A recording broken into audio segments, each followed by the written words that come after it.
This is American Real. I am Roger Brooks. My guest today is Rishad Ahmed. You are a certified life enhancement specialist and coach. It is your second appearance on the show.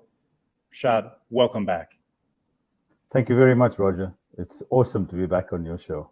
Oh my gosh, we had such a great first podcast together. And I know on your end and on my end as well, people have been asking for more. So I'm really happy that we're able to do this today, because I think the one thing I know that I love doing, and I know it's something that you do as well, is offer a lot of value in these discussions where people could actually benefit from that. So I think today we're going to treat this session, and it was your idea, as really a coaching session. What would it be like if someone came in to do a session with you? And we could talk about a lot of the different topics, but I'm really excited to get into this and see where it goes.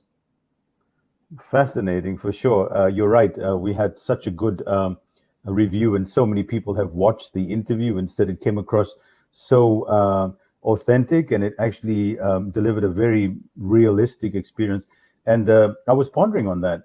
And, you know, I was thinking, what makes a great host, podcast host? And I said, it's so similar to what makes a great coach. Because a great podcast host is not there, actually. And a great coach is not bringing himself. So in other words, the client is the focus. And in other words, the guest is the focus. And I was on another podcast, and, you know, the host was talking about the things he's done and how he's done it. And it was a lot about him. And it was fine. But then it was like, all right, so is it about you? Is it about me? And like coaching as well, I could come here and say, well, I've got this degree and this certificate. And most of the times I don't talk about any of that. I'm just, yes, I'm here. And I think that's what makes you great as a podcast host. So full marks to you as well, Roger. I appreciate it. I appreciate it. So one of the things I wanted to start out with, it's a topic I know you're an expert in, and it's something I've really been trying to hone in on for, I would say, the last decade, slowly. And the topic is awareness. Yeah. When we talk about awareness and being present, if I'm finding that my thoughts are drifting, you know, in conversations, or I'm in a meeting and, you know, I'm really not thinking about the person that's talking. And actually what you started talking about earlier, it plays right into this first point of awareness.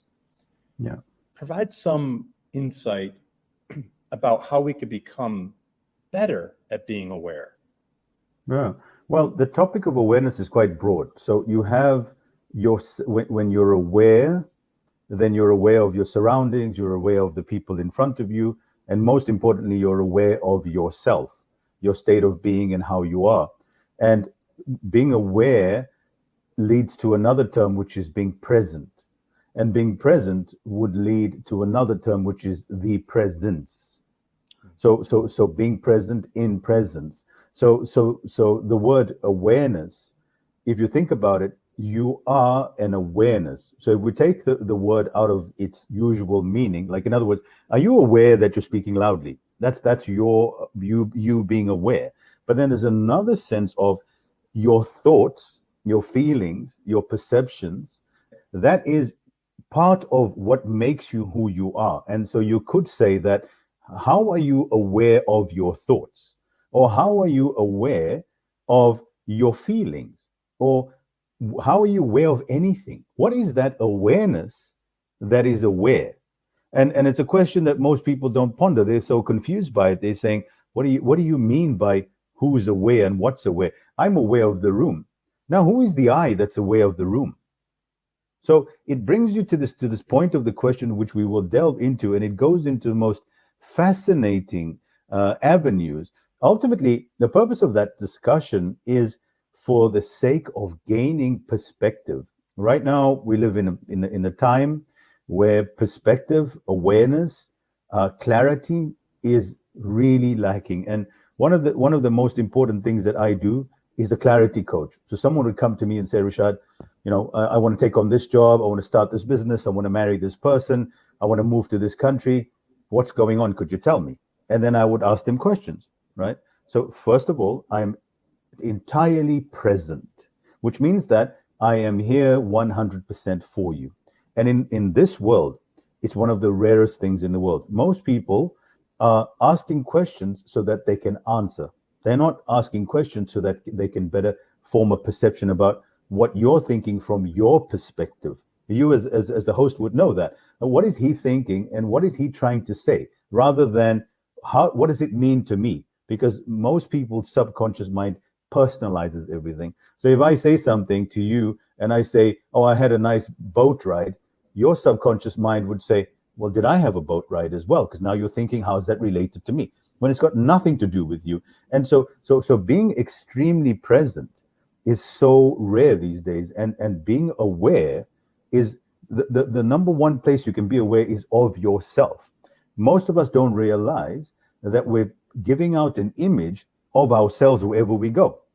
In other words, we'll say, this person was very arrogant. But is that person arrogant, or is it your perception of them that makes them seem arrogant? And how do I know there's this difference? Ask a child. If you tell a 6-year-old child, honey, could you tell me, is that guy arrogant? What do you think he's going to say to you? He's going to say, Dad, what is arrogance? He doesn't know. He doesn't know. So then, how did you put him into the arrogant box? Because of your perceptions. Growing up, your dad or your friends would have said, you see, when someone speaks loudly or acts very aggressively or confidently, that's arrogance. But is it really arrogance? So then we have all these terms that we use to define who we are and what other people are, yet we're not realizing all the biases that we have contained within us. So we're not actually our authentic selves. And for me, part of clarity is getting to know yourself. And if you've heard of Joseph Campbell, for instance, Joseph Campbell, an incredible author. You have, yeah. So Joseph Campbell is one of my loves, and he talks about the hero's journey, which I've studied and understood a lot, where each one of us are undertaking a journey of our own.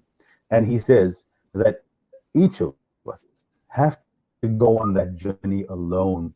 We have to go find the hero within us.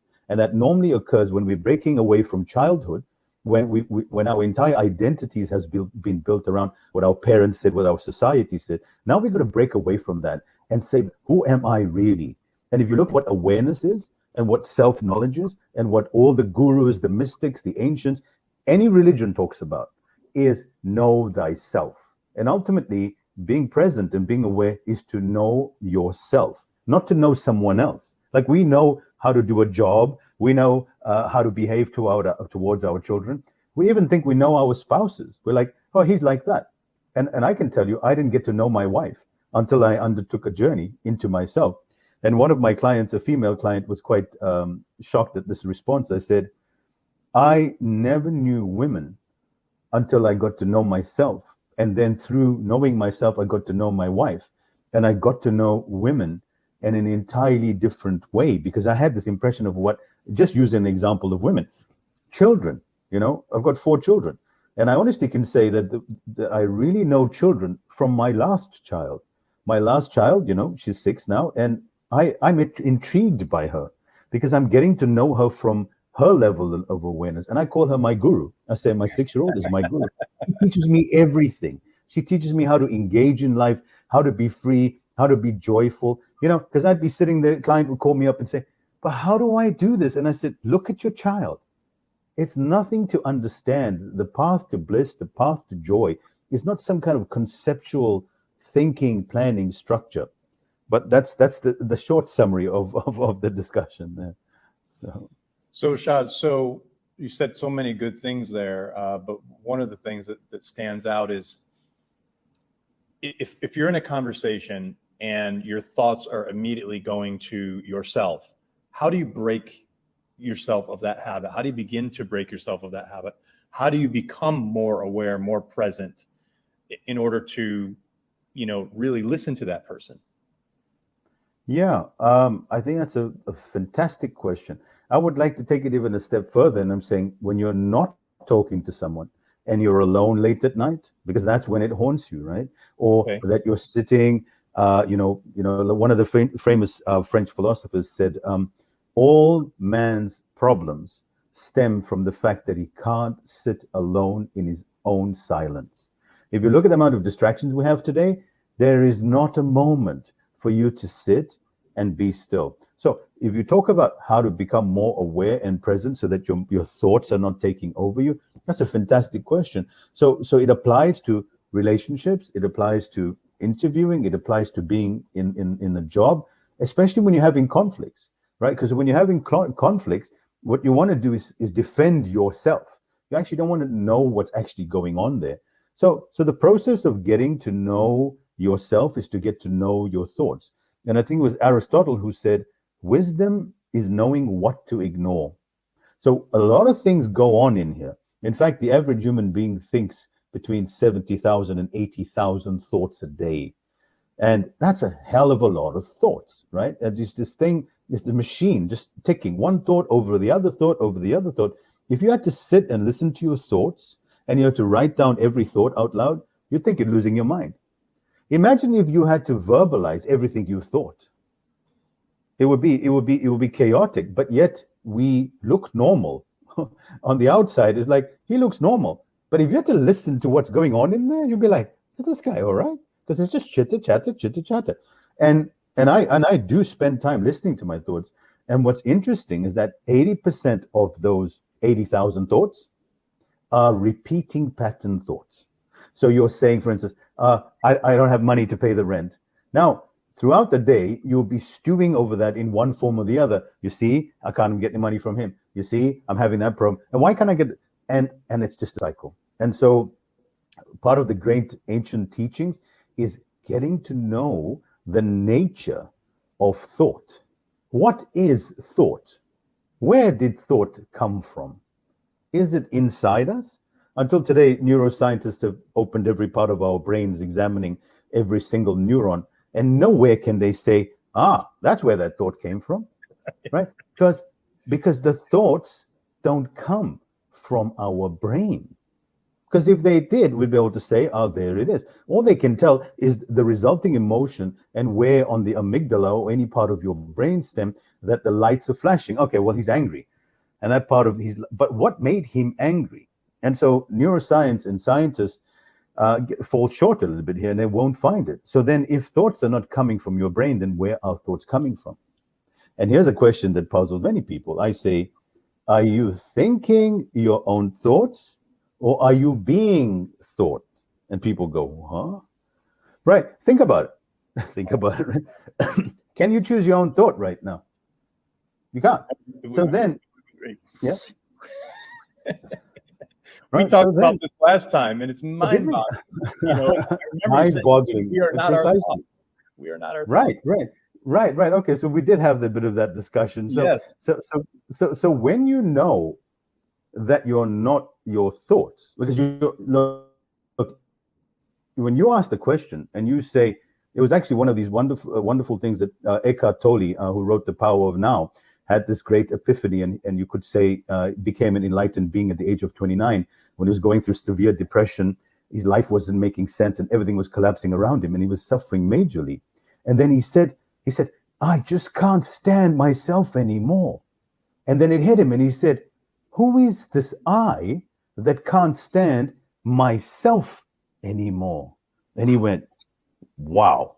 And that was the epiphany. If you can for a moment say, why am I thinking about this? Who is the I that's thinking? And if you can get that, then you have a distance finally, so that you know that you are the awareness, the topic we came back before, watching yourself think. And now the thought and the awareness becomes two people, right? Or two personalities. Like if you look at a cat, like, we have this thing where we say, I don't like the way that I look. Not before you even go out there. Who's the worst critic? I just don't like the way I look. According to who, right? And I always talk about this thing called self-esteem. He has low self-esteem. What does that mean? That means he has a low opinion about himself by himself. Which is like, so who gave you this esteem that you have about yourself? And the way to get some context, think about a cat. Does a cat have low esteem? Does a cat go, oh, I don't like this fur, it's all brown and white, and I think I'm going to stay at home today and not go chase after mice today? Doesn't have that. Does a tree think about its trunk being too big? It doesn't. But we humans, we have two identities, so we can't stand ourselves. Now, if you want to gain some distance from your thoughts, then you have to recognize one fundamental fact, that you are not your thoughts. Because the I that's asking the questions, I'm thinking, right? Who is the I that's thinking? And then we gain some perspective on that. Now that we know we're not our thoughts, then we can ask another question, which is, who is the I? Right? I think you were going to go there, right? Absolutely. So who is it? Exactly. So this topic, you guys have to buckle up because it starts getting a little deep. Because if you start asking that question, then you have to, now we're going into a realm of transcending thought, because this question can't be answered through thought, but it can be answered through deduction. So by deducing, saying, okay, if I'm not my thoughts, then who ancient or even current ways of gaining some perspective, where in the state of meditation you reflect on thoughts, feelings, perceptions, and images. So when you're trying to establish who the I is, you've got to recognize, first of all, that I'm not my thoughts, right? And then you've got to ask, then I'm feeling. You're saying, I'm feeling sad. So who is the I that's feeling sad? So if you can ask that question, I am feeling sad, that means there's a differentiation here again. And that's where I get clients who say to me, I'm sad. I say, no, the I that's witnessing is feeling sad, but you are not sad. You don't say, I'm sad. No, you're the awareness that is feeling sad. They asked one of these great Zen masters that was at the final stage of his life. His body was, failing, and he was quite elderly and old. And they said, oh, great Zen master, how are you feeling? And he said, I'm fine, but my body, it's struggling a little bit. So that's the differentiation. The Zen master is recognizing that's the awareness, the presence that is having a body that's basically breaking down and will dissolve. But the I, or the awareness, will always be present and is always watching. So once you recognize that you're not your thoughts, that you're not your feelings, you can even say you're not your sensations. And that's why you can have people who have practiced meditation and stillness and awareness practice. They can go into a dentist's office and not take any injections to numb the pain, because they are so disconnected from that feeling, because they recognize the separation. So there's much power in this awareness, because in the modern day, we're not interested in long stories. We want to get to the bottom line. What's in it for me? I always say, we got no time for chit chat. Tell me how do I benefit? And if you looked at most of the stuff on LinkedIn, it's feel good content. And that's why if you say to someone, oh, let's have a discussion about awareness, they'll say, yeah, that's great, but I'd rather go look at a bird flying off a roof, or a baby getting saved by an elephant, because that stimulates their neocortex, and it gets them those endorphins rushing. Because most of us are so sad, miserable, and feeling so suffocated that we need happy content, right? So here's what's in it for you. It's freedom from the suffering of your thoughts, right? If you look at what Buddha said, the great Buddha, he said that all life is suffering. In other words, all thought-based living will involve suffering. The same thing that gave you joy today will give you misery tomorrow. And the same thing and the reason we suffer is because we're holding on to the ever-changing. Life is changing continuously, but our brains are saying, no, but I'm going to miss her, right? I'm so sad that I'm going to miss her. In your sadness, you're not spending time with her, you're suffering your thoughts, and when she's dead, right? So people, you can't even say the word dead. We're like, no, she passed away. No, she died, and she passed away. However you'd like to sophisticate it, you're going to die, I'm going to die, we're all going to die. And that was a wonderful thing. So recognizing Impermanence is your freedom. So what's in it for you? Freedom from suffering. In other words, you can live as a child. And if you look at what Jesus said, that you shall not enter the kingdom of heaven except as a child. So what does that mean? Because when you're a child, and if you look at nirvana, you look at all the ancient practices that they talk about in Zen, in Buddhism, in Sufism, even in the Christian mystical languages, you got to die before you die. In other words, you got to die the thinking mind and the perceptions of life and re-engage as a child, because a child is newly born, and that's what we talk about, being newly born. So you've got to now embrace life for what it is. And so Wayne Dyer says so beautifully, is that we see things for what we are. In other words, he's saying we don't see things for what they are, we see things for what we are. Now, how did we get to shape what we are? Our past perceptions, experiences, and all the rest of it that shaped who we thought we were. So we're not really that at all. So in a long way to answer your question is that, first of all, it's recognizing and gaining an understanding of the separation and the distance between you and your thoughts and your identity and your personality and your perceptions and your feelings, and recognizing the awareness below that. And that gives you a little distance, right? So, yes? No, go ahead, please. So meditation is the meaning of the word meditation is to become familiar with. Meditation has something to do with stillness. Of course, it is still. What does it mean, become familiar with? What are you becoming familiar with? Because your eyes are closed, you're sitting in a cross-legged position, no distractions. You're getting familiar with that noise in your head. And one of the questions I ask people that sometimes gets them quite puzzled, and I say, close your eyes, and if you're at home and you're watching this and listening to this, try this for a second, and you ask yourself, staring into the air, and say, I wonder what I'll think of next. And if you observe very carefully, try it for a second, just for a second, close your eyes for 10 seconds, and just say this, I wonder what I'll think of next. And that's enough. What you're going to find, if you listen carefully, there's no thoughts that come. Because you are watching your thoughts.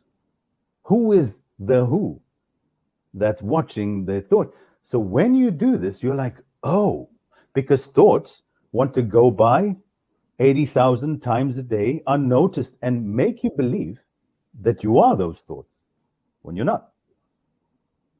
Okay. So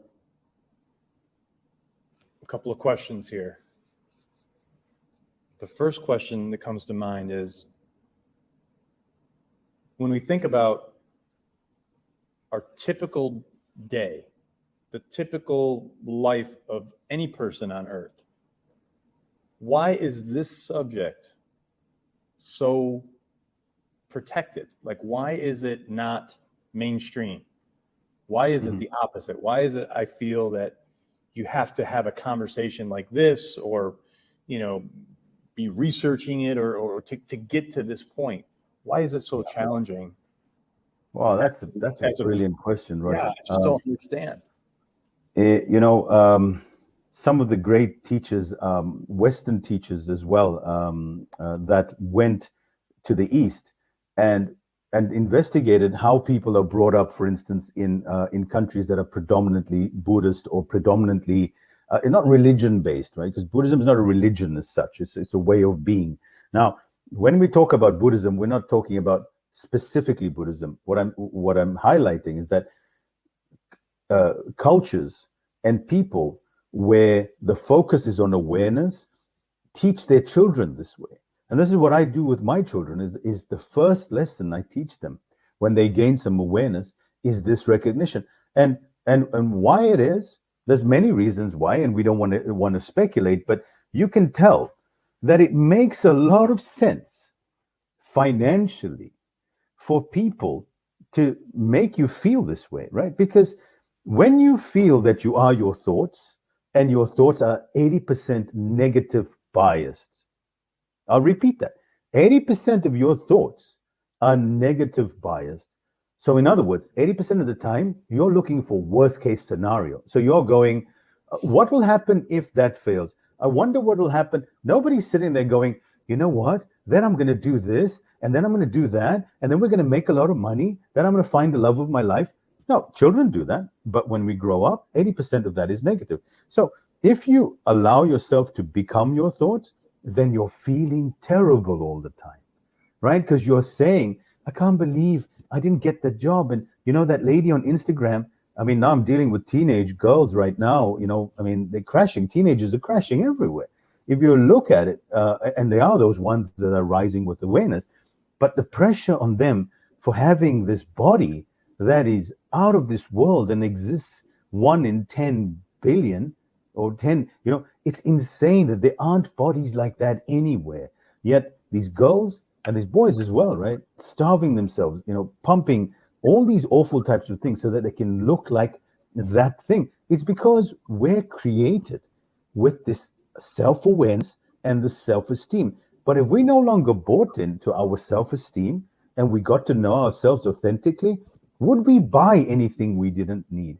Why do we buy the phone that somebody else needs? Why do we have to wear the clothes with the brand on it if we didn't have any self-esteem issues, if we didn't have any need to feel different from everyone else? So it does make sense that we push a certain agenda, and our education system does tend to do that. And what we have to do one at a time, as we are doing on the show right now, is to bring this to our children, because a lot of people don't recognize the age that we live in. And because I spend so much time in awareness and my whole group of people around me, when we see what people are doing in their minds and how they're suffering, and if you look at male suicides, they're astronomical. The amount of young men and this is suicide week now, it's suicide prevention week right now, and the amount of men and women that are taking their lives because of, and it's exactly what Eckhart Tolle was saying, I can't stand myself anymore. And I'm saying, hold on a second here. Before you do that, who is this that can't stand themselves? Because when you disconnect from the madness in your head, and if you look at what Carl Jung talks about, the collective consciousness, there is almost a pervasive energy that is flowing around all of us. And if you look at the Earth's magnetic field, what they call the Schumann resonance, that measures our emotional state, our hearts emit a magnetic frequency that's 10,000 times more stronger than our brains. So if you want to manifest anything, you've got to look into your heart. It's not in your head. Now, precisely. So then, if our emotions are, and Emoto Masoro, who is an incredible scientist, measured the frequency and the emotions of water. If you take a bottle of water, and I do that in some of my calls, if you speak certain words to the water, it changes the molecular structure of that water bottle. So the molecular compound, you see the way the molecules line up and they create, for instance, you yell at the water and you go, you ugly scumbag. You actually see that the molecules rearrange themselves. Now, you drinking that same water, right? And that's part of the other problem we were speaking about offline, about hacking what we do. The dead water we're drinking is partly contributing to our state of being. Either way, if water changes its molecular structure and energy form based on our emotions, and we are emitting globally the one emotion that the entire planet is emitting right now that has never been in the history. If you had the great Mongol hordes coming in from one side, you know, Genghis Khan and his people, there was fear amongst those people. If you had, you know, for instance, what happened with the Native Americans in your continent when the British came, there was a feeling. On a global scale, the emotion of fear, every heart, a magnetic field is emitting the frequency of fear. It's affecting the Schumann resonance. It's affecting the globe. Now, if the globe is engulfed in fear, what happens to our immunity as a consequence? Right. And what happens to our state of being as a human being when everybody is emitting? Think about it. Let's think about a household like this. Someone comes home upset from work. Dad lost his job. What happens to the children in the house? Are they happy? No. Right. First of all, they're afraid, but they're miserable because they love their dad and they're afraid. Now they're like, what's going to happen to dad? And dad is sad and nobody wants to, just in a household. Now think about 7 billion people feeling afraid. How do we gain perspective? So Roger, in the past, I would say becoming aware, separating from your thoughts and getting to know yourself was a nice little fantasy for a guru in the mountains. I'm saying right now is imperative for every human being for them to regain clarity, to undertake this work, to not buy into the fear that is being generated globally. And we don't care who's doing this. It's not our business. What we want to do is take care of our well-being. And right now, if we're eating, sleeping, and consuming fear at every given moment, and you look at our children. I mean, I see it all the time. 5-year-olds going around, oh no, mom, I'm going to be on my PlayStation. I don't want to touch the sand, right? I don't want to go hug my friend. These are consequences that are going to take over. So while we're managing the global pandemic and all of the rest of the things that's happening out there, we need to manage our emotional state and that of our loved ones. And if we're at work, we need to manage that. And we've got to do the exercises right now. Various techniques of meditation, of breathing, of using different types of therapies. Our water, we need living water, spring water. And I'm not talking about recycled Pepsi Cola in a bottle that's been labeled as water. It's not. It's dead water that they've removed all the chemicals and it's affecting our bodies. We're composed of 70% water. Blue light affects our circadian rhythms in a major way. And if we look at now with the pandemic and everybody being at home, we're glued to this thing. So we have to get blue light filters. We need to get glasses that filter out the blue light. And I bought a device that emits red light because red light is super powerful for healing and for restoring the mitochondrial function of our cells and preventing all sorts of damaging effects that blue light are causing, because our night and day-night senses are located within our eyes, and our entire bodies are nothing more than photon receptors. In other words, the sun's energy and the sun's rays is what we thrive on. And if you look at flow state or the state of being in flow with life, it's people who are outdoors. You look at tennis players, you look at people who do anything when you're in nature, because you're being nourished by water, the Earth's magnetic field, by one of the great microbiologists and quantum biologists you should check out is Jack Kruse. He's American and he's very interesting. So we've got to biohack. In other words, we've got to apply these tools and techniques to circumvent the effects of radiation from our cell phones, blue light, our food. So we've got to start. So all of us, what we're doing is we're popping supplements all day because we want to go eat organic. No, it's about, and also the energy. If you look at the Japanese and all ancient cultures do that, before they eat, they give thanks to the food. And so when you give thanks to the food, it changes the molecular structure of the food. When you set an intention, you sit down, you throw your phone away, you get down, you turn off all the distractions, even if it's a plate of peas. Take the pea, give thanks, and recognize that this pea is going to do the most incredible thing. It's going to convert into things like, think about the miracle, tissues, cells, organs, blood, mitochondrial cells, all from some vegetable. So if you can do that with awareness, instead of going to pop all your multivitamins, you're going to get it from your food. But because we're not aware and present when we're eating, we're not being nourished by our food. And our breath, the breath connects you to life.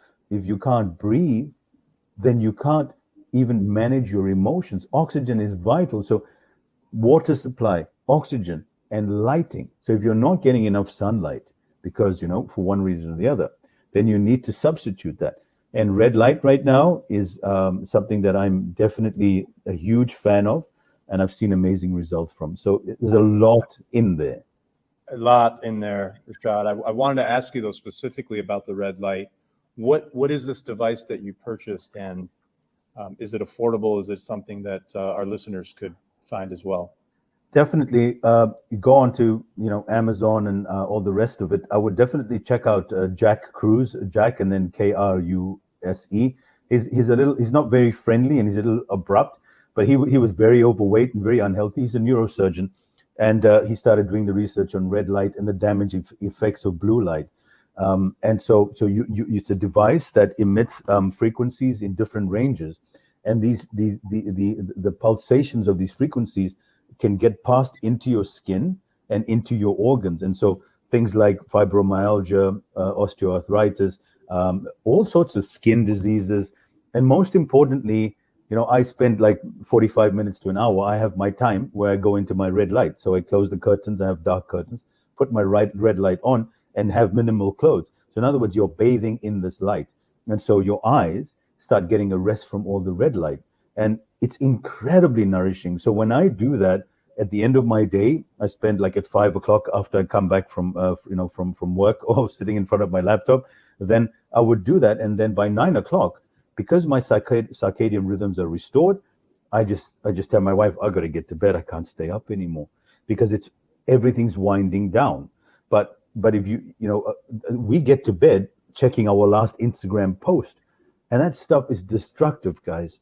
Please do not do this to yourselves. The devices are distracting us and causing the anxiety. And internet is great. Your technology is wonderful. We wouldn't be having this conversation, but it needs to come with warnings. It's like, if you're going to smoke or the alcohol or any of these types of things, they might be great benefits, but there's detrimental effects on our emotional well-being. And so one of the practices that I do on this 21-day challenge that I put together that's become really popular, I did this during the time of COVID. It's absolutely free. So if anybody wants to partake in that, it's a 21-day challenge. It's a dopamine reset day. So each day you do different thing. I have a gratitude day. So you go and look around for what you're grateful for to circumvent your brain's natural tendency to look for negativity.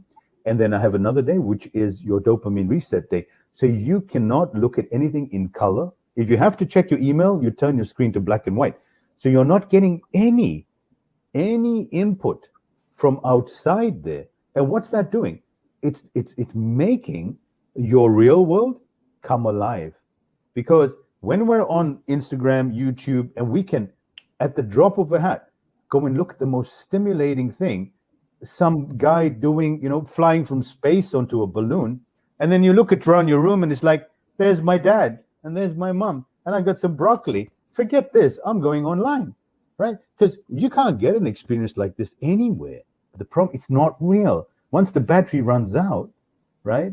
And that's what they say, if you want to ever get the family together, turn the Wi-Fi off, right? Because they were like, how do I, did someone put the Wi-Fi back on? Which is, it's a very unnatural state. So there is a price to pay for technology if we don't use it properly. So Rishad, how does one get on the path of personal development? So we talked about so many things here today, and you went into a lot of great detail, and that's why I love these sessions with you, because you can go deep with them.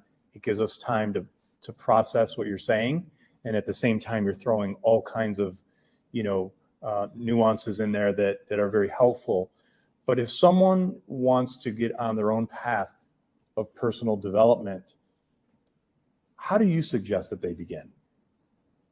I think the most fundamental first question to ask yourself is, who am I and what am I really doing here?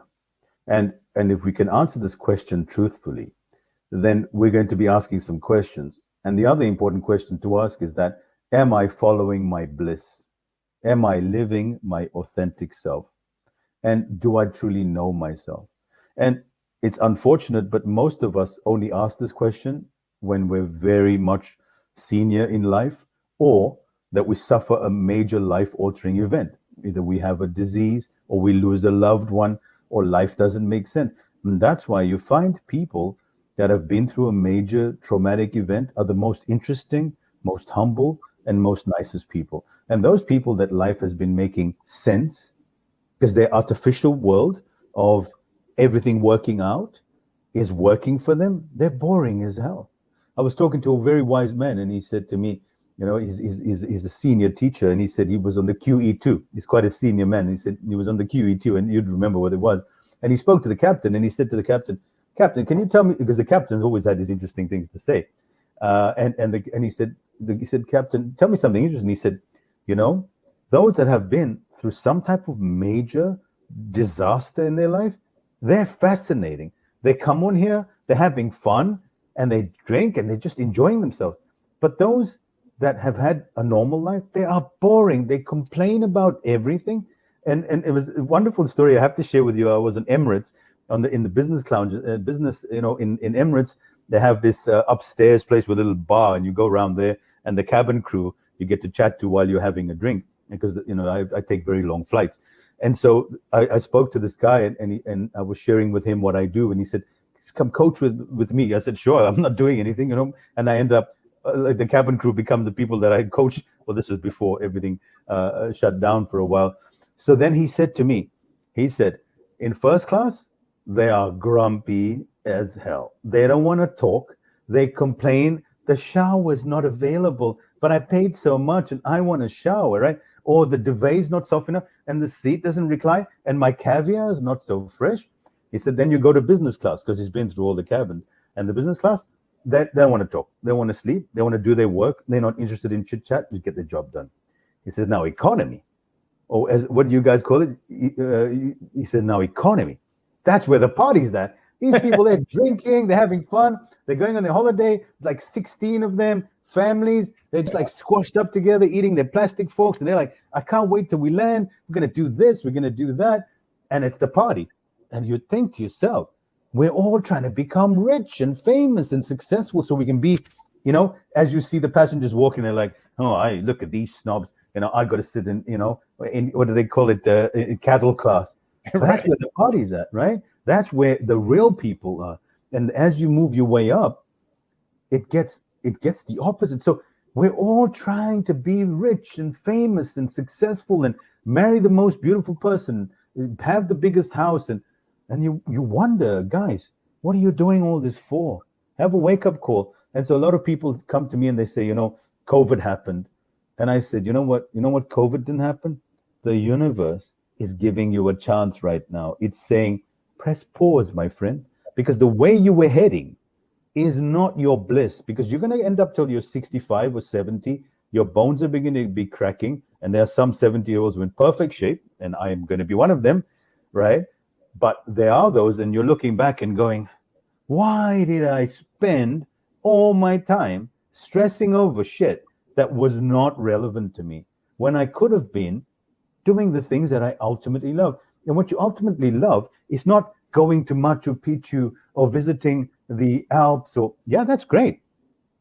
But it's finding your bliss, is in being able to look at your child's eyes, laugh and giggle with them, taking your wife out for a sandwich and a meal, or sitting in your, Eckhart Tolle talks about, he had this old 1974 car, and every time he'd look at it, he'll just smile and he goes, I love this car. And everybody'd be like, this guy's mad. He said, well, I used to have a bicycle before, right? And so when I look, and then he said, I invited my dad over, and I said to my dad, come see, I got a car. And his dad just went like, what's wrong with you, son? Like, you should be driving, a Ferrari or something like that. But we've got it all backwards. So how do we go on a journey of personal development? Ask yourself the question, are you living your bliss? And I always avoid what people generally do in my space, is go show you why your life is a problem and why you need to optimize that. What I do as a coach is say to you, you are perfect exactly the way you are. The reason you're unhappy, because you don't know what that perfection is. So I'm not here to show you why you've got a problem, because that's what you do. You go in and they talk to you and say, it's because your father hit you when you were 7. And you're like, oh, what do I do about it? Well, you're going to have to come see me. I got a client who's been 19 years in psychotherapy, right? And no offense, psychotherapy works very well. And she says, I'm tired of talking. I want to get on with it, And I've had tremendous results, because that's where coaching comes in. So the one aspect is, and of course, psychotherapy has a tremendous place and it's very important, but it's understanding who you are, then I hold your hand as a coach does, as a basketball coach does, as a football coach, and say, look, that's not how you kick the ball. In other words, that's not how you look at the world. So tomorrow, so for instance, so as an example, they'd say, tomorrow I have to go pick up my children from school. And I said, no, no, no. This is the coach telling you, you get to go pick up your children from school. You don't have to go pick up. I'm going to go home and cook for my husband. You get to cook for your husband. Oh, I got to go spend the weekend with the kids. You get, because you got kids, right? You got food to cook, right? Yeah. And that change of perspective, and that's, Roger, for me, if I would summarize your entire existence and what I do, perspective. So like a client said to me, I think I need a change of scenery. I said, no, you need a new pair of eyes, my friend, because you're not seeing the world properly the way it actually is. Wow. So profound. And I'm so happy that that's where you took that conversation, because that's really what I was hoping to kind of hear and find out is, you know, where does this go? And it's all about perspective, and it makes so much sense. And it's interesting because when I coach people to help them write their first book, I have a very similar philosophy. I don't try to tell them how to write or what to write. They're the expert of their book. I just try to give them more of them, right? Allow them to speak their voice louder and stronger and more confident, because that's what it's all about. I, as a coach, I can't intervene my views on that. I just want to give them back more of them. So I'm so happy that you said that.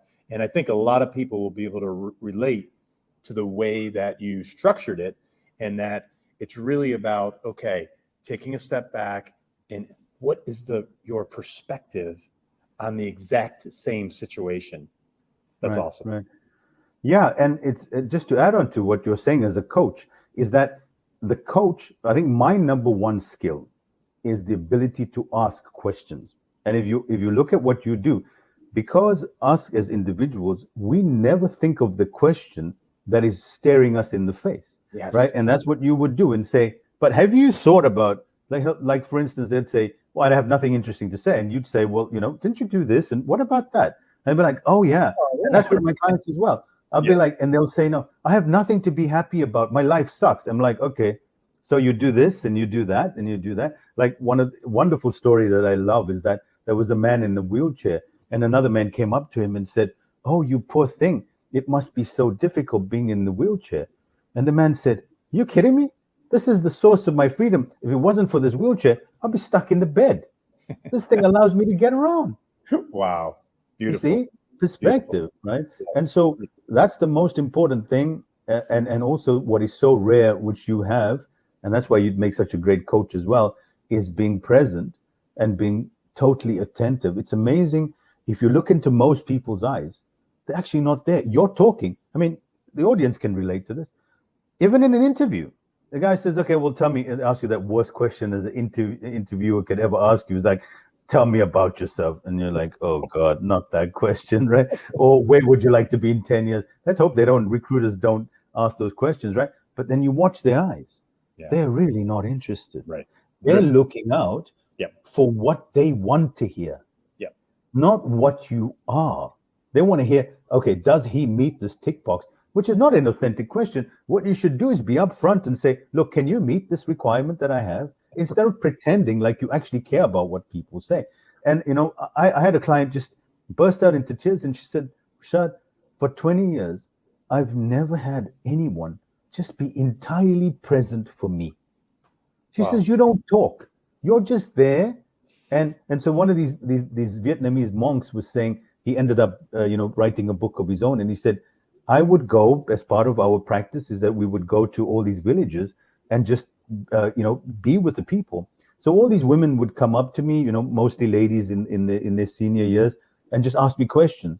And I would not answer. I would just sit, and they'd say, my son did this, and my father did this. And he would just go, oh, that's terrible, And they'd say to him, you know what? I got my answer. You're amazing. Thanks so much. And he said, all he did was be fully present and attentive. And he didn't judge. He didn't make his judgment and go, oh, God, no, you see, that's your problem. We love giving advice, and that's the fatal mistake. Giving advice is arrogance. It's arrogance. Someone comes up to you, you tell them what to do.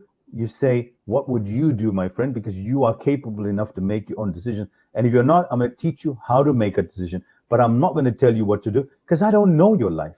It's arrogance to say, I think you should do that, but you're not that person. You know, when somebody dies and they say, I know how you feel. No, you don't.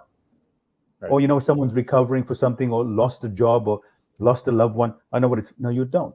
Never say that. Right. You know? Wow. So, wow. Well, that leads to the last topic that I wanted to hopefully cover with you today, and that is well-being and healing. I know that's something that's very important to you.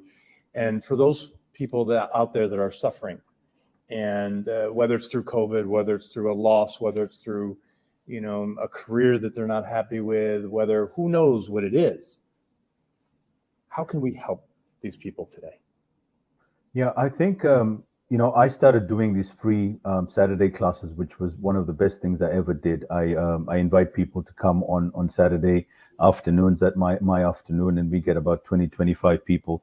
And I just almost on a weekly basis, I do a silent, still meditation and a whole bunch of practices. So what I would suggest and offer to people out there is a couple of simple things.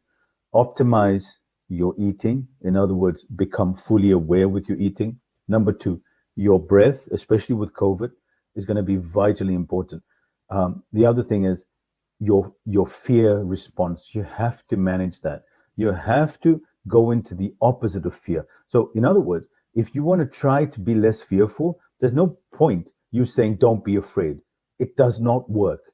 If you say don't be afraid, you become more afraid. So what you have to do is the opposite emotion. You really have to force yourself to look for things that you love, look for things for gratitude, create the gratitude journal, spend a lot of time looking in your environment going, what can I be grateful for? What's actually working for me? That's really important.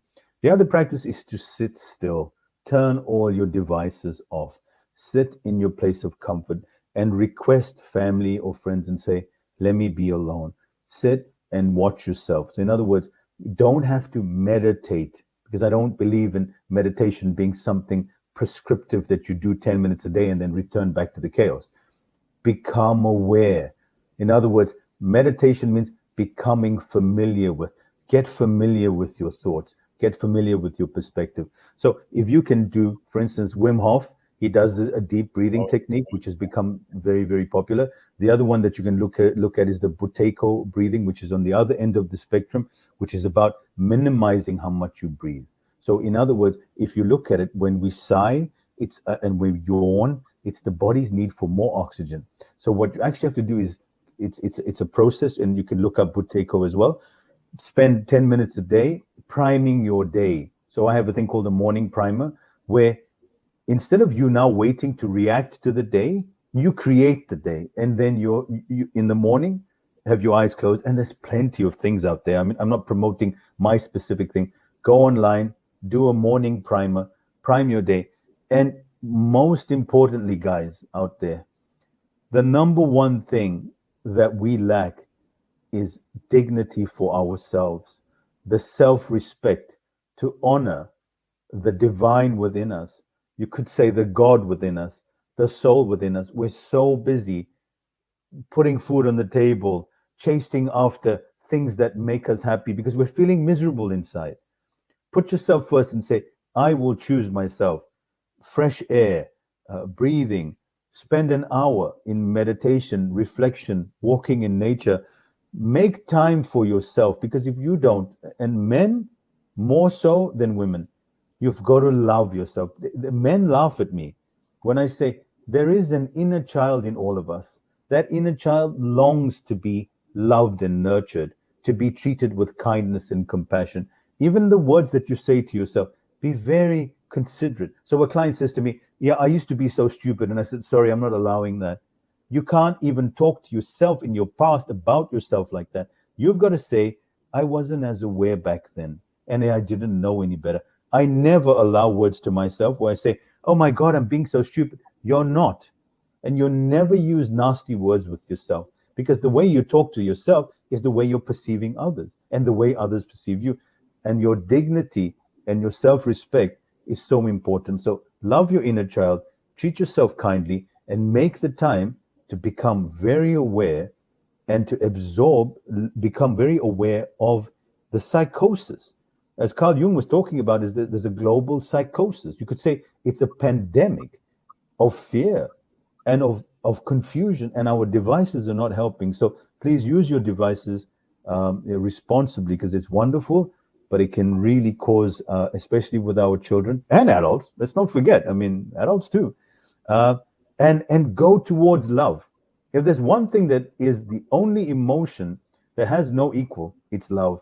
And love does not mean love only for God or for your girlfriend or for your cat. Just go look for love everywhere. Force your brain, because your brain's looking for what's wrong in this world. Go and force it, teach your neurons. And I've got so many practices, they're all for free as well, on how to spend your day looking for what is working rather than what's not working. And it's all out there. In a connected age like this, you have no excuse. There are thousands of teachers out there. You can even look at gurus from the 70s. For instance, Alan Watts is not a guru, but we spoke about Alan Watts. Listen to Alan Watts, listen to Eckhart Tolle, Joe Dispenza. They're all American too, because they all went east. So for me, my knowledge comes from the east, but they all went east. And of course, a lot of the Western problems are going to need Westerners to fix those problems, because part of the technological problem that we created was this problem. Now we've got to find substitutes to be able to correct them. There's plenty of information out there, and there's incredible human beings out there doing what I do and what you do, Roger, and what we all do to bring quality of life back. And it's away from the screens. It's definitely away from the screens. Well, Rishad, I knew this was going to be another amazing session with you. And I called a session because I feel like I just went through one of your coaching sessions for an hour, and I'm so appreciative of that. And I'm so appreciative of how much you give of yourself every single day on LinkedIn and your other platforms. I would like you to spend just a moment letting people know a little bit more about you. And if they want to get connected with you, maybe they want to hire you as their coach, what's the best way for them to reach out to you? Well, on Roger, first of all, you have an energy about you that makes our calls fantastic. I don't talk much when I'm doing my coaching. I'm more listening. So you had a double session there as well. But you do really bring something special, and I must commend you for having an incredible energy as well. And I can see that because I speak to people all day, every day. If you type into Google Rishad Ahmed Zen Coach, it would give you that. If you type just Zen Coach, there's many Zen coaches. My website is zencoach.co.za. So zencoach.co.za, or you Americans would say .co.za. Or on LinkedIn, search for Rishad Ahmed Zen Coach. I'm on there as well. And I've got a lot of free stuff, free 21-day challenge, free support group where I do, all of us, we've got an amazing family where we're all working together to reach that new level. And we talk every day, we post every day. And it was about 100 people now, and it's phenomenal. And then on the weekend. So all the free work sustains my soul and it encourages me. So I actually don't go and ever upsell. You'd never hear me saying on any of these things, look, if you like this thing, come, I don't do that. It's just not authentic. Yet I do run a professional coaching practice, and I have amazing clients that pay me extremely well. So when I do get paid well, I love giving back. So it all works out. So I never try to be inauthentic with myself or say, yeah, well, I'm just doing charity. No, I'm not doing charity. I do charity, but then I charge a lot of money. So it all works out very well, whichever side of the spectrum that you can be on. So yeah, Roger, absolutely love your energy and love being on your show as well. Thank you so much. I just want to say that I know we talked about this before, but I just feel like we need to do this more often. If we could do this 3, 4, 5 times a year, it would be good for me. It would be good for our audience. And I so appreciate you being here today. I'm at your service, Roger. I love being on the show. And if the audience likes that and they want us to have another one, please share your comments and feedback. And we can do it so much more interactively. Now I'm starting group sessions as well. So you'd be able to join in. We'll be having up to 8 or 9 people in group sessions where we're doing this. I do these master classes as well. And so there's a lot of exciting things coming out. And I'm going to talk to you about my upcoming book, because you are the master coach on the books as well. So I'm really excited about my upcoming book as well. That's So, all fantastic. good. Fantastic. Rishad Ahmed, welcome back to American Real. Thank you so much, and we'll be in touch. Thank you, Roger.